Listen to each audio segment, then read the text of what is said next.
Speaking with Todd Buchanan, head coach of U of H women's basketball here at the inaugural media day for the American Athletic Conference. First off, how does that sound, being a member of a new conference? Well, Chris, it sounds wonderful. I mean, obviously, when you're in the realm and in the room with the likes of the women's basketball, coaching, legends as Gino Ariema and obviously the University of Louisville, and then played for the national championship a year ago, and Connecticut coming off their 8th national championship. And you can just go on and on and on and on about them and down the line with the tradition of basketball that's the foundation of this conference right now. So very, very proud, very prideful right now. How much of a challenge is it for you guys in this conference to compete? And it's a national conference now, so how much of a challenge are you facing? Well, I think the easiest way to answer that is I've told you and a lot of other people that I really believe that to win a conference championship probably just became as difficult to win a national championship. And so I think when you put it in those terms and in those words, you have to really understand that that's where we're at. And as exciting as it is and as exciting as it sounds, it's very difficult. But that's where we're at, and we got to roll up our sleeves, go to work, and continue to do the things that we're doing, and be the best team we can be. Have you noticed any difference in recruiting now? Yeah, I have. I mean, it's I don't think that it's I think it's kind of a push, to be quite frank. I think Texas kids, and obviously we recruit Houston, Dallas really, really hard. I think we have to change that mindset, that culture, and I think when these teams come into our arena and we can get kids to come in and see, not just on TV, and get that exposure, I think the mindset, that culture will drastically change here in within the next 8 to 12 months. What are your expectations for the team this year?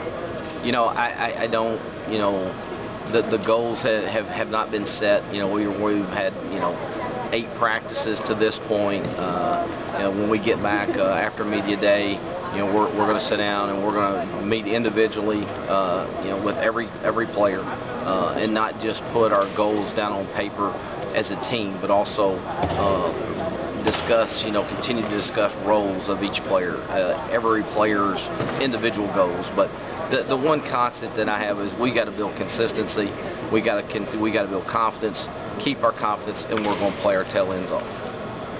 With the graduation of Portia Landry, who do you look to fill that leadership void, or this vocal leader, things like that, taking over games?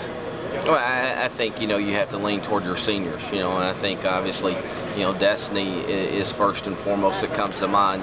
She's waited a long time for this opportunity to play, and actually have a senior year. And although she hasn't played at Houston yet, she's played for me, and she knows what to expect and how we want to play and those things. And obviously she's been there for a year and a half in practices doing that, leading by example.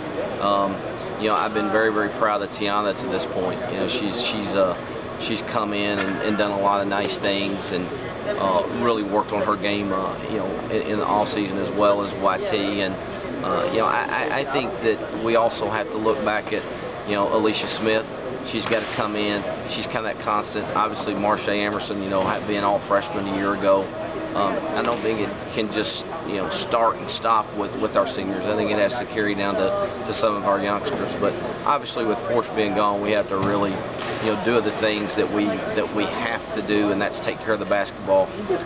With Alicia Smith, Demetria Foreman, Bianca Winslow, and that's kind of the via committee part of the way we're going to have to do things this year. You don't replace a Portia Landry. One last thing, just talk about the importance of fans coming out to Hofline and support you guys. Oh, we've got a schedule that people probably look at it and think I've completely lost it finally once and for all.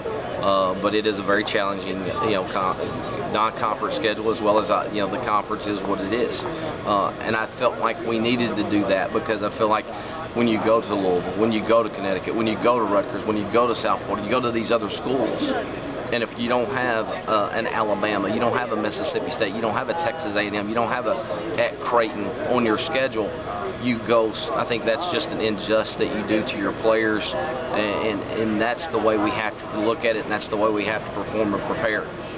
bottom line is we need everybody that we can possibly get to be our sixth man in Hall-Fines Pavilion, and it starts November the 8th, Mississippi State, 5:30 tip, and that's going to be the exciting part. Thanks very much, Coach. Thank you, Chris.